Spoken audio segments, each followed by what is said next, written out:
Hey guys, what is up? Alex Scott here with Consordini.com. Thank you guys so much for tuning in to another one of our super cool studio gear reviews. Today, we are taking a look at a very cool plugin from the awesome folks over at TAL Software.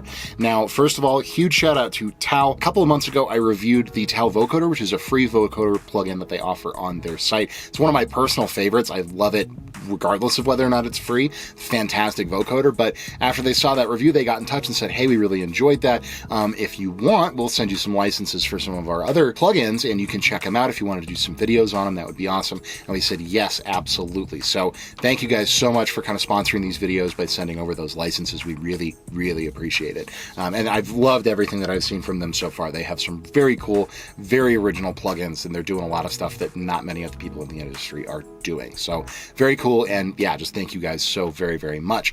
Now, this plugin that we're taking a look at today is no exception. This is a very, very cool delay plugin called TAL-Dub-X. Okay, and the idea behind this is that it's sort of like a classic analog delay, but with a ton of really, really unique features. So in my mind, when I was first looking at it and first experimenting with it, it really reminds me of the TC2290, which we've reviewed here on the channel. I have the little hardware version of it sitting right here in front of me. And the original TC2290 was a digital delay, because digital was a huge buzzword in the 80s when that unit first came out as a rack mount version. But it was mostly analog inside. All the, the processing and stuff was mostly analog. The digital was in the control of all the analog circuitry. Now, the Dub-X from TAL is not specifically emulating any particular analog delay unit. It is something of their own design, but it's very much in that spirit. This kind of really thick, warm, rich delays with a lot of different options, and it just sounds great, and it is incredibly powerful. You can do a lot of very, very, very cool stuff with this plugin. So I've got it pulled up just on this very simple little Rhodes loop here.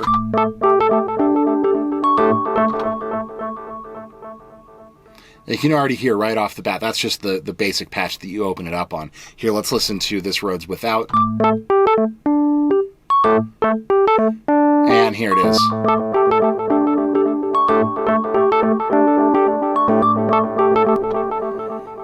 Just a beautiful sounding delay. It really, really is. It's got tons and tons of options. It's super, super flexible. We have this very cool drive option just right off the top,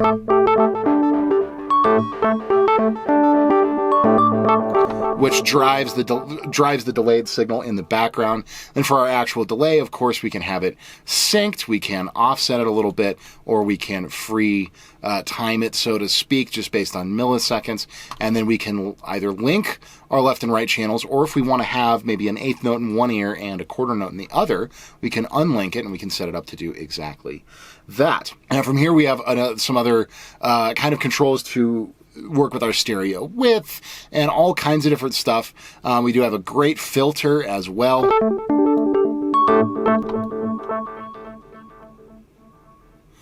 To filter, the top end or the low end or whatever of the delayed signal. We also have some different routing options depending on where we want that drive coming in. We can either drive it into the filter or drive it post-filter, which is very, very cool and very, very handy. And then, of course, we have feedback. Now, this is a very sensitive feedback. Really, if it goes past 50% here,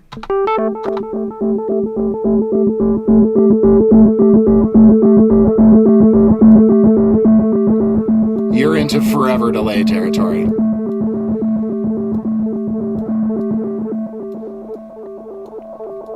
But from that perspective,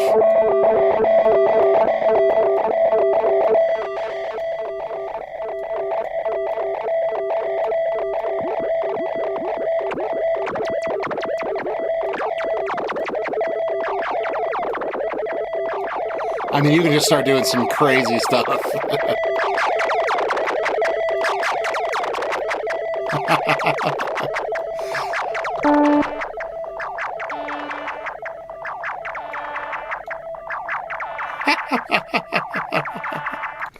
So obviously it's very, very powerful, and it can get very, very creative.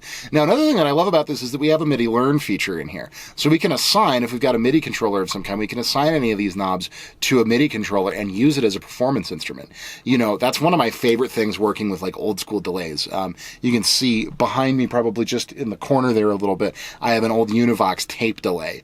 And it sounds cool as a delay, but I really love playing it almost like an instrument where I'll kind of set it off with one sound and then you can just start looping, messing with the filters, and you just get these amazing, endless swirls of crazy noise and all this kind of stuff. It's very fun for sound design. It's very fun for if you're doing any kind of like psychedelic music, whether it's electronic or like classic rock or anything like that. You can use delays like this as a real kind of an instrument.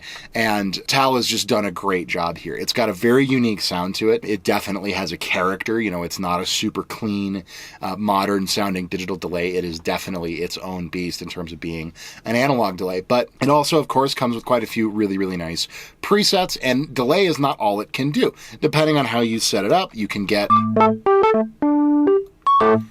a nice chorus sound out of it. You can get some envelope filtery type sounds out of it. And just some really wacky, you know, that's a very like H910 kind of harmonizer sound. And it's all very easy to tweak. You know, it's very powerful, but they've done a great job of keeping the user interface very, very simple, very, very easy to understand. And there's just enough options to really go deep and do some really creative stuff, but not so many that you get overwhelmed and you don't know where to click to achieve whatever it is you want to achieve. Another thing that I'm very impressed with, you know, I've used a lot of delay plugins before where when it gets into ping pong territory, sometimes you can have phase issues. The TC2290 that we've reviewed also on the channel, that's an issue that I have with that sometimes, is if you're not careful with how you set it up, you can end up with left and right delay signals that are out of phase with each other. So then when you sum your mix to mono, your delays go away or they start sounding different than they were supposed to. In messing around with Dub-X, I have not heard any of those problems. I think they've got something in there that's helping to keep all the phase correlation between the left and right channels very clean, which I love, you know, because especially in this world of where like you're not sure if it's coming out of a laptop or a cell phone, and if these devices are pulling just one channel, if they're summing them together into mono, it's important that everything works in mono as well as it does in stereo, and it seems to do a very, very good job at doing that. So very, very impressive there as well. But yeah, overall, it's just a great delay plugin. It's very creative. It's very fun to use. It sounds really cool. I'm definitely going to be using this one quite a bit. So highly, highly recommend it if you guys are looking for a cool new creative delay plugin. But what do you guys think? Do you have delay plugins that you really like? Do you have other ones that you would prefer over this one? Have you used this one? What do you think of it? Whatever your opinions may be, definitely leave them in the comments down below. Always appreciate hearing from you guys. If you haven't already subscribed to the channel, please do so. That helps us out a ton. And be sure to click that notification bell so you stay up to date with our channel as we post new reviews and vlogs and all kinds of cool stuff. And if you enjoy this video and you want to give it a like or a share, that would also be wonderful. We would really appreciate it. Regardless though, my name is Alex Scott with Consordini.com. Thank you guys so much for watching, and we will see you in the next one.